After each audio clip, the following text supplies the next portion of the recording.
Alright, everybody.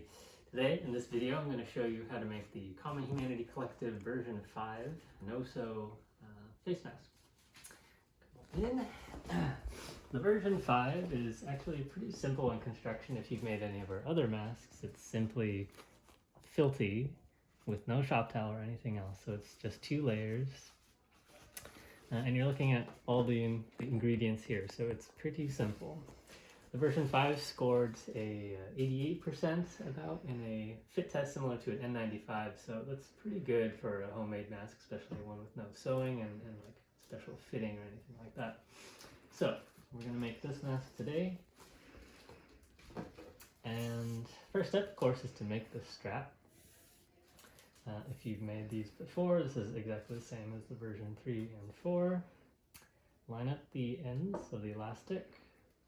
And you're going to tie a overhand knot, which just means form a loop.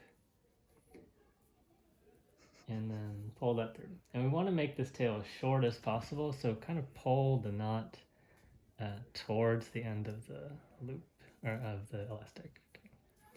And we'll try and make that as short as possible.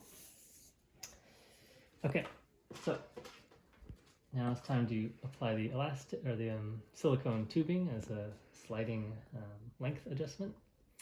And if you have a hook tool, you can slide several of these silicone tubing pieces onto the tool. Simply catch the elastic through that hook and then slide the tubing along. And you want to leave that tubing just a little bit away from the knot. I think it makes it a little more obvious when someone puts it on, they're like, oh, what's that? And they know that they can change the length of it. We have recently begun giving people bobby pins instead of the hook tools. They're just a lot easier to source. So I'll just show you quickly how that might work. Again, we line up our elastic ends.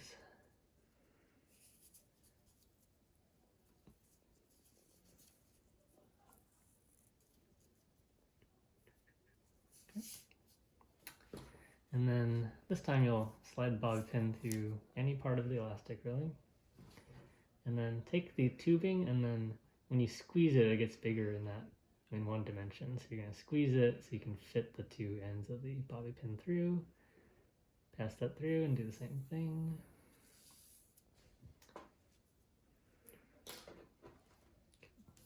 There we go. So those are the straps.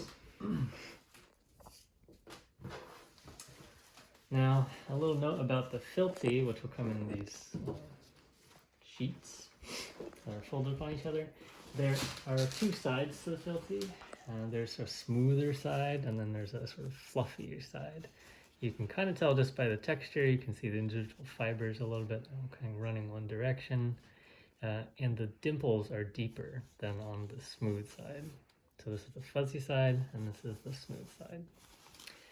On the finished mask, the smooth side will be outside on both sides of the mask, so it forms a nice, not scratchy, itchy surface.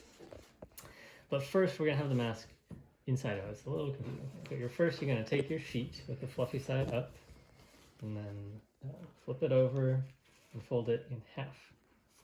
And this means the fluffy side is on the outside.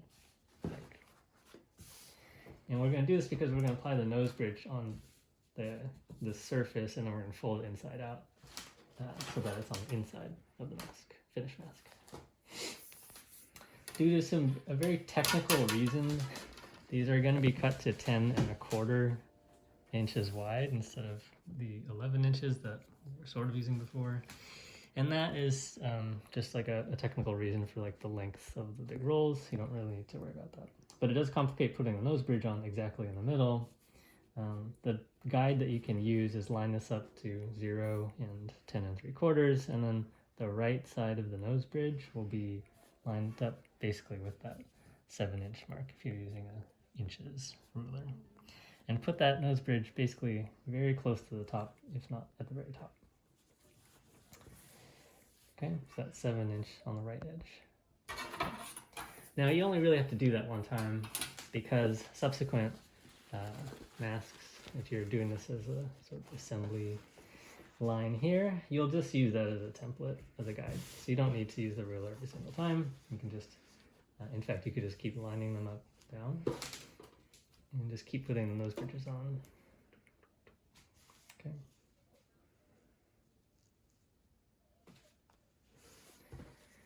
All right.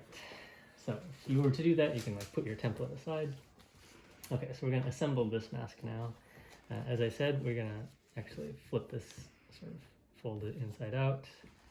So now the nose bridge is on the inside. This is going to be the outward side of the nose bridge, the smooth, non-sticky side. And so the easiest orientation is just to do it like I did it, so have it face up. Okay, and so now we're going to do our accordion folds to get that to gather at the edges. And I find if you sort of pull a little bit when you're doing the folds, you can control the sort of width and the way it folds a little bit better. And so these accordion folds, you're going to fold it over once and then fold it over back on itself. And we want this to be maybe 3/4 inch wide pleats. Do that again. So we did it once. This is twice, 3 times, and then you'll be left with a single flap, and you're going to fold that flap underneath. Okay, and give that a little squish to flatten it, and then hold it in the middle, otherwise it'll spring open. You'll have to do it all over again. If you have like a paper or a binder clip or something, you can use that to hold it here if you find that to be useful. So we have our heavy duty stapler here. Again, it's set to 3 1/4 inches depth. And we're gonna put that in, line it up, take your time, and then slowly push down with even pressure to drive that staple all the way through. Sometimes it will get stuck to the stapler, and you just need to push down to free it. Repeat that on the other side.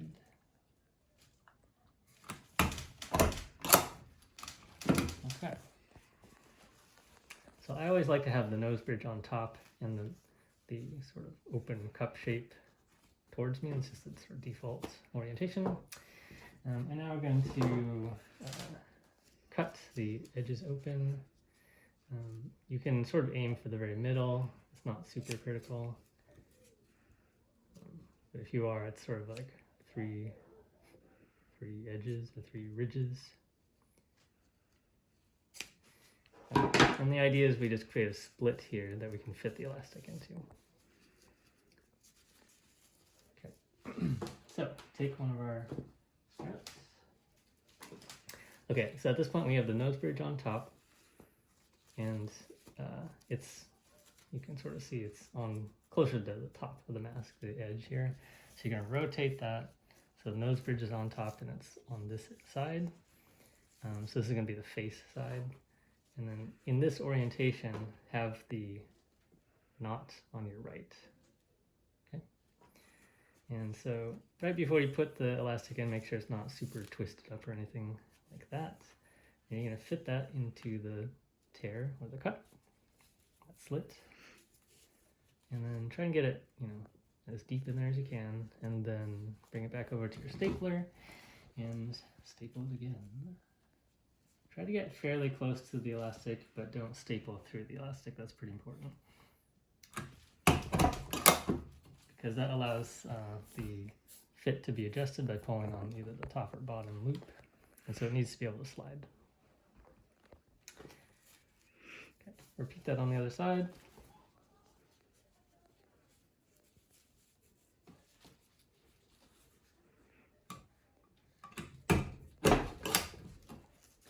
Okay, and we are almost done. This is the complete mask, but we add a little label to help people know how to adjust the fit on this thing. Okay. So again, so the nose bridge is on the top and it's closer to you, so this is going to be the face side of the mask. So you're going to put that sticker on the left side on the top here. It doesn't really have to be on the left, but that's just sort of standard. And so that's when someone picks it up and they read it, they're like, oh, okay, it's like kind of intuitive that they're going to put it on this way. All right, that is it. This is the version 5 CHC face mask. Till next time.